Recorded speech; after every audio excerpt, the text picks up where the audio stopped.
প্রিয় দর্শকবিন্দু, আমি আজকে আপনাদের দেখাবো টাঙ্গাইল সদর উপজেলার গালা ইউনিয়নের গ্রামীণ রাস্তার অপরূপ দৃশ্য।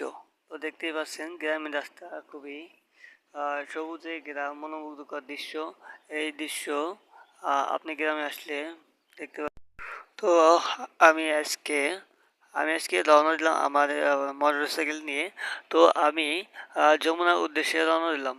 তো পিছু দিয়ে গালা হয়ে আমি এই রাস্তা দিয়ে যাব এলাঙ্গা বাস স্ট্যান্ড। তো এলাঙ্গা বাস স্ট্যান্ড হয়ে আমি কালীহাতি দিয়ে আমি আজকে ববো পৌঁছাবো। তারপর আমি সেখান থেকে যমুনা কিন্তু যাব।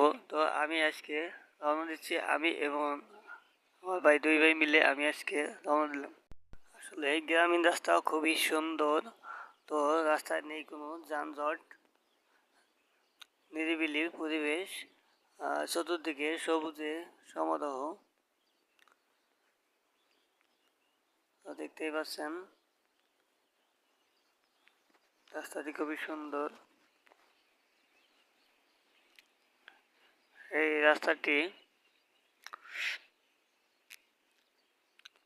গত 2 মাস আগে রাস্তাটি পাকা করা হয়েছে। তাই